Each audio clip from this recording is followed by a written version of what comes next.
My name's Don Ratliff, and I'm a fish biologist like Ken. And I've known Ken for probably 35 years. And first met on river trips that the state would set up. A lot of them were state trips, but I was a good rower, so I'd get invited to go along. So I went down the Owyhee and the Maine Salmon and a number of trips with Ken back in the early 80s. Well, one of the Owyhee trips was a trip with the Oregon Fish and Wildlife Commissioners and Norma Paulus, who was Secretary of State at the time, a political trip. Jack Donaldson was director. And it was like a retreat for them to talk about issues and whatnot around the campfire. And then the one down the Maine Salmon was a trip with some of the Packwood staff after the Hells Canyon, anyway, when they stopped the dam in Hells Canyon.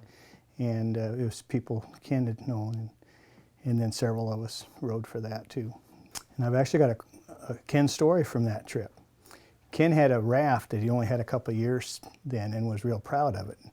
And I think it was Jim Hutchison, Hutch, who was quite a friend of all ours. About the second or third night, he went down there and let a little air out of Ken's raft. So he went down there the next morning thinking he had a leak, and he pumped it up and tried to find it, couldn't. And then he did the same thing the next night, and it got to be a routine. And every night, or every morning, Ken would get down there and think his raft had a hole in it. And we'd sit up there drinking coffee and watch him trying to find the hole. And they didn't tell him till we were off the river that I think it was Hutch that was letting the air out of it every night. I think he went on the one down the East Fork where we put in at Duck Valley in southern Idaho and floated for, like 100 miles through the wilderness.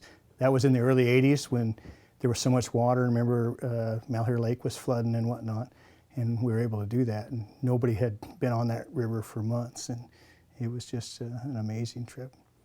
And we were sampling fish all the way through that to see where smallmouth bass were and channel catfish and whatnot. So, on that trip down the Maine Salmon, there was a real funny sequence that Jim Hutchison, who's quite a clown, and he's a 70-year-old clown now, but he got the idea to let a little air out of Ken's raft that he was so proud of. And so he did it one night, and Ken went down the next morning and spent an hour looking for the leak. And then he did it the next night, and it turned out that every night he would do it, and every morning he'd have to repump his raft back up. And then he'd get to camp, and which hadn't deflated during the day, but he'd pour water all over it looking for where it was leaking. And then Hutch would get up in the middle of the night and do it again. So when we didn't tell him until we were in the restaurant in Ontario after the whole trip was over. One of the most interesting, one of the great trips in the U.S. on a river is floating the Colorado down through the Grand Canyon. And Mike Golden got a permit back about 1990, and a bunch of us biologists got together, and we all had daughters that were high school, college age, and so it was the biologist daughters trip. And it was just a wonderful trip, 226 miles and I think 26 days, and good fishing at the head of it. Lots of rapids challenges and real hot weather, but it was a great trip. And Hutch at one point was riding in the back of a raft that went over rapids, and I just saw him flying clear up in the air, and he didn't come out of the raft, but he slammed down into it, so he didn't try riding on the back of the raft after that. And then I remember a great story that has to do with you, Cynthia. We were at the restaurant in Flagstaff and went out to dinner, and I think it was, the menu was half in Spanish, I'm not sure, but you ended up ordering everything for your parents, and I think Susie Golden asked, "Can't they take care of themselves?" And you looked right in the eyes and said, "No, obviously they can't. Just look at them." And one other one of you guys on the Colorado was going down through Lava Falls. We were all up, or I'd run it already and climbed up on the rocks. Lava Falls is a tremendous rapids. It falls like 30 or 40 feet and a few hundred yards. And you guys just start over it, and Ken Orr got caught on a hydraulic wave, but it caught him by the chest and threw him clear out of the back, and he's just hanging on by his heels on the back of the baggage, and finally climbs back up and gets on the seat just as you come out of the bottom of the rapids. And you guys have been looking forward the whole time and turned around and clapped for what a great job he had done. And he was almost out of the boat the whole trip down through Lava Falls. So very, very interesting from watching it from the side. We thought you guys were toast, but you made it fine. 15 years ago, he and Bill Hosford had been hunting together, and then they decided not to hunt together, and Steve and I had hunted together just a year or two, and he asked if we could come along, and we jumped at the chance because we didn't know very much about horses, and we knew that Ken did. And our families had been after us to try to get a third person, because when you're back in the wilderness, somebody gets hurt. It's awfully nice to have somebody that can go for help and somebody can stay with somebody that's hurt.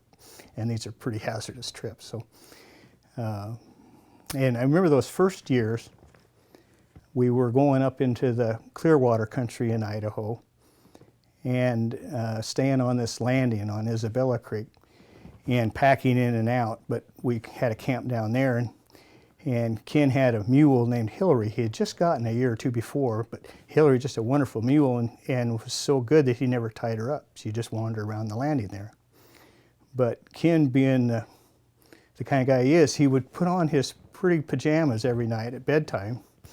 But then he had to get up in the night, and he went out the tent, and we just heard this commotion and a few cuss words, and Hillary had been laying down there, a black mule in the black night, and Ken walked right over the top of her and crashed in a big heap. And so we laughed all night thinking about that. We hunted at Isabella Creek there in the Clearwater until '97, I think, and then we moved to up on the Salmon River and kind of over the other side, and the weather was a lot better, and the hunting was a lot better. And so Ken was the teamster, or the packer, and so we would shoot an elk, and then he'd start packing meat. So he actually didn't kill as many as Steve and I did, but most of the heads you see around Steve's place here came during those hunts. One of those first years on Isabella Creek, I'd shot an elk, but for some reason I stayed in, and Ken and Steve were packing it out. And they jumped across a log, and Steve fell off his horse, and I hope he tells that story. But it scared the horses, and they stampeded 4 or 5 miles down the trail. And some other people caught the horses down at the landing where the rigs were, but he got there, and we had lost a quarter of an elk. And he says, "How do you lose a quarter of an elk?" And then after we moved to the other country, there weren't very many elk there when we first started. It hadn't burned for a long time. And we would hunt whole basins and not even see an elk track. And we'd come back to camp, and Ken would sit there thinking, says, every elk has got to be somewhere. So that was one. Yeah. And then one year, Steve shot this big old bull with only one horn. And it was really old. And he walked up to it and said, "Burger bull." Yeah, I started going to Petersburg, Alaska to visit friends that I'd worked with down here that had been up there, and then another fella that had worked for me for a while and then ended up as a biologist there that had grown up there. And so I would visit them and then go out to Forest Service cabins and go halibut fishing or salmon fishing, and had several successful trips. And Ken said, "I'd sure like to do that once." And so we got together and went together and rented a boat and had a real successful trip. I remember the old cabin there at Portage Bay, we ended up hanging halibut off of the guardrail on the cabin to get a picture. And we just snapped the picture, and it broke the guardrail. There's too much weight on it and fell down. Part of the reason they rebuilt the cabin, I think. So those were real fun trips. They were real adventures. And he liked it so much that he ended up trading your husband for the boat. And then we had quite a safari. We went to Seattle and put that boat on a ferry in Seattle. And for a couple country bumpkins, pulling a boat through all the traffic in Seattle and out to the ferry dock or the freight dock and getting it on there. And then we flew up and waited for it. And we went to pick it up, and it was sitting on top of a whole bunch of those containers about 50 feet in the air. Holy cow, hope we can get that down safely. But he did, and so that gave us a boat, and we helped Troy build a garage there to put it in, and so he keeps it, and we get to use it when we're up there, and it's worked real well.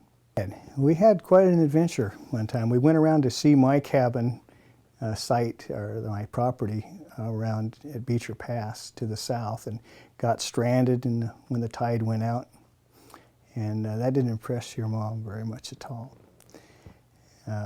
But all's well when the tide came back in. But she was amazed at how fast it went out and how fast it came in. And it was kind of scary. It was real extreme tides then.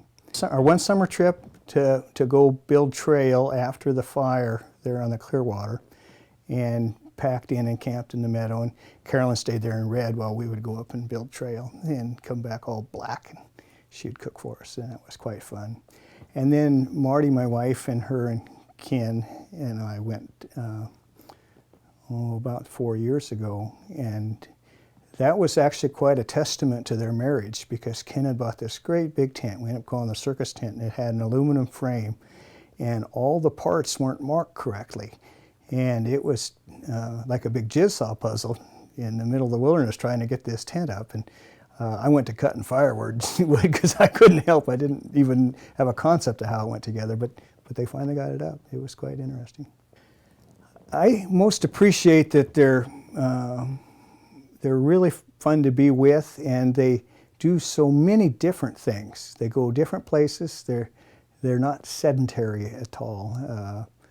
It's not very often that you find a couple that doesn't mind pairing up with younger or older people to go do things, and doesn't seem to put any limits on where they go or what they do. You know, from Alaska to these horseback trips in the mountains to the tropics and to, you know, overseas to the East Coast. It's just quite amazing. They don't let any dust settle at all. They seem to support each other, but yet have their own independent lives.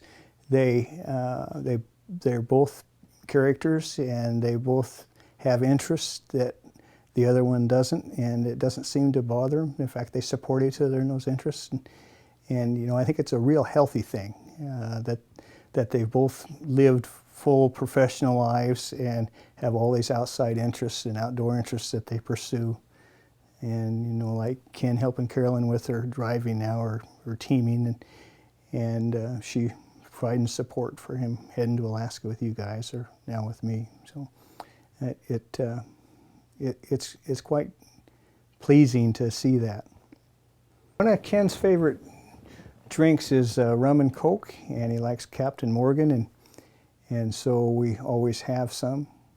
But when we got back to camp, then we'd have a happy hour and tell stories about what we'd seen, because we almost never hunted together. So it would be three of us out hunting separately, and then rendezvousing back at camp at dark, or sometimes I'd get in after dark. They quit worrying about me because I would finally come in.